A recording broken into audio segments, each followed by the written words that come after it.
fellows, thank you. And may God bless you once again for joining me on Africa, My Heritage TV.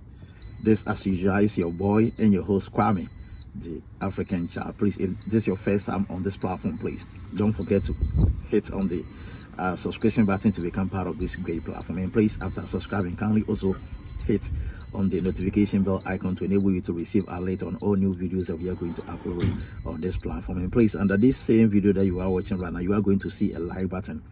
You hitting the like button tells the YouTube algorithm that the video is okay, carries the quality content that needs to be promoted. And please, with respect to the comment button, use the comment button to bring forth your opinions and suggestions to me to enable me to improve on the content delivery for you on this platform. Mind you, it is a priority on this platform to make sure that any video that we are going to upload to enable our cherished viewers and subscribers to have access to is going to educate them, is going to entertain them, is going to keep them informed at the end of the day. I intentionally make sure that none of the videos on this platform is going to be boring to my cherished viewers and subscribers. I want to make sure that the anticipations and the expectations that you had that brought you to this platform would be met at the end of the day. So please kindly allow your comments and suggestions to come to me with the greatest of respect to you, to enable me to give you content that is going to make you happy. Thank you, and may God bless you that you are going to do that. And finally, please don't also forget to recommend Africa My Heritage TV to yourself, recommend it to your wife, recommend it to your children, recommend it to Africans on base, Africans in diaspora, recommend it to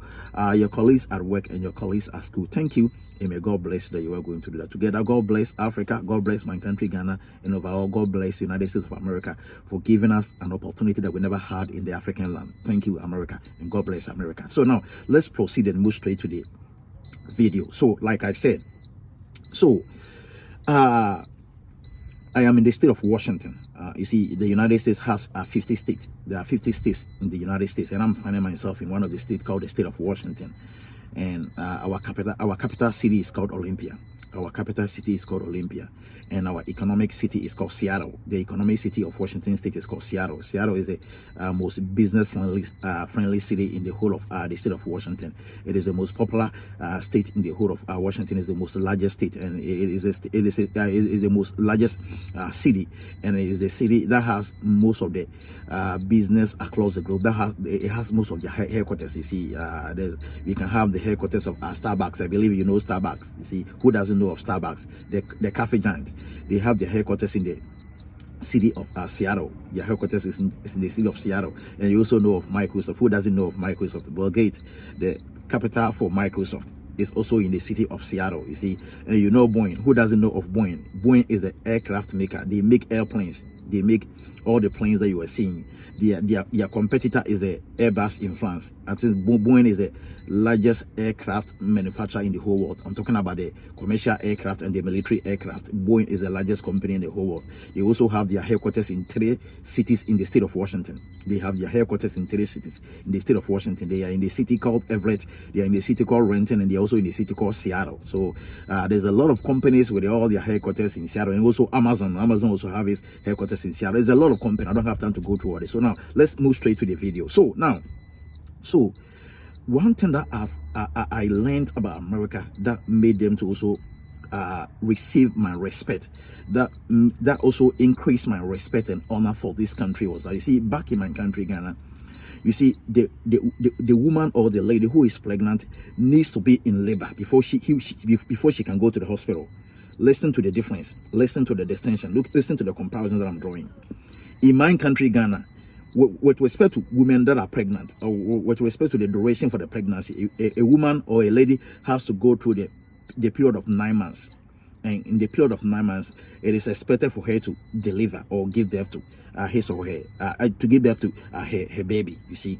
And now in Ghana and in most African countries, the woman who is pregnant and almost in the 9 months needs to feel the urge to deliver. The woman needs to be in labor, or the woman needs to be feeling the pain. Are you understanding? The woman needs to be panting. I simply want to mean that she has to feel that the baby wants to come before she can go to the hospital, or before maybe she can ask the husband to drive her to the hospital, or before maybe I wouldn't even mention ambulance because we don't have that system in Ghana. that you are pregnant and you are in your home, nobody is there, then you call ambulance, or there's a number for you to call. Then ambulance will locate your address or track your address and come home and pick you up and take you to the hospital. We don't have that system in Ghana, so I'm not going to refer to that system at all. So in Ghana, in my home country, Ghana, in most African countries, the woman needs to feel the urge. The urge for delivering the baby needs to come first before she can even decide to maybe charter a taxi, or maybe have somebody to maybe board her a taxi so that they can transport that woman in labor to the nearest hospital, or to the nearest clinic, or to the nearest ship compound, as it has become so popular in my country, Ghana. You see, so that is the one thing that I learned with respect to my country, Ghana. But listen to what goes on in this country. With respect to America, no. With respect to America, no. Listen, my son Milwaukee was scheduled to come. So according to the doctor's estimation, according to the projection that they had before, that they had when my wife was almost like, say, 4 months pregnant, they said it is possible that this baby can even come forth before my wife enters into the 9 months. So you do know what they did? They didn't even allow us to even stay home for the 9 months to come. I think we went to the hospital.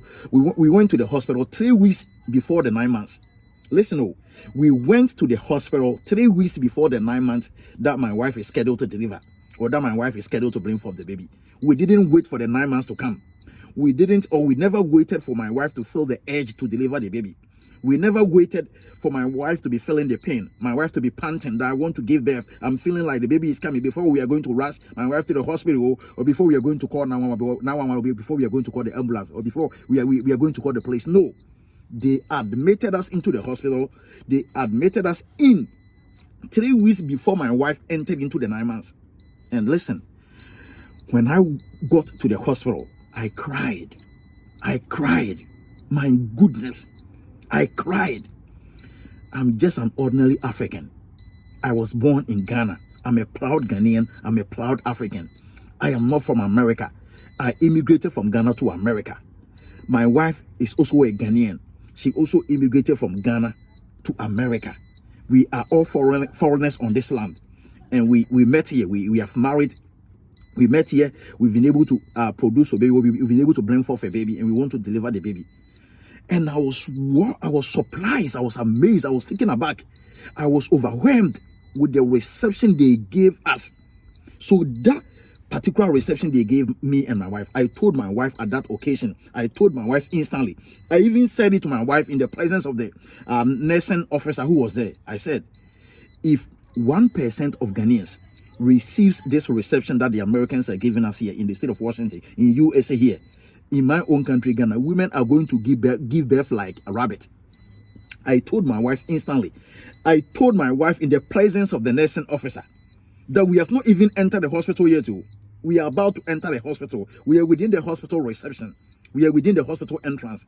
But the way they have come to embrace us, the way they brought some wheelchair and they hold on to my wife and make sure my wife would sit comfortably so that she doesn't even need to walk, or she doesn't even need to go and just take the elevator.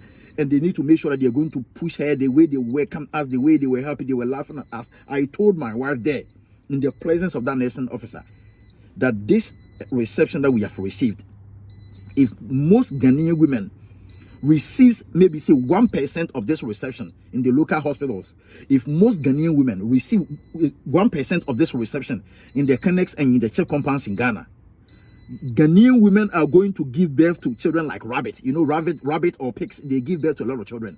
Yes. If Ghanaian women receive this reception, they will give birth to many children like rabbit or pigs, because a pig can just get pregnant and give birth to almost about say 10 piglets. Yes, 10 piglets. Yes. So I told my wife at the presence of the nursing officer, and the nursing officer was even laughing because I was so ashamed. I was amazed. And in all this process, we never paid a dime. We never paid $1. We never paid a peso. We never paid a cedi. Everything was absolutely free. Everything was absolutely free. It was 100% free. There was no down payment. There was no advancement of payment. There was nothing. Absolutely nothing. Everything was being covered by insurance. It was fully covered by insurance. So they received us. They took us in. We went through the hospital process. we needed to make sure we'll force some application that my wife, because all this were during the season of the COVID-19 outbreak. So you see, because of the coronavirus outbreak, most of the hospitals were very careful with respect to people that are coming in and people that are going out. So they made sure we force some applications. I filled for my wife, I filled for myself, and after they escorted us to the elevator where we are going to the floor, they escorted us to the elevator to board it to go to the floor that my wife is scheduled to have his own room to feel comfortable to deliver my wonderful and handsome and most wonderful kid in the world called Milwaukee. So we finally got to the floor of the level where my wife was scheduled to have her own place to feel comfortable to deliver. So as I said, I'm going to pause here and give you part 3 of this video. Thank you, and may God bless you. Please don't forget to subscribe to become part of Africa My Heritage TV. And please, after subscribing, kindly also hit on the notification bell icon to enable you to receive alerts on all new video. Thank you, and may God bless you.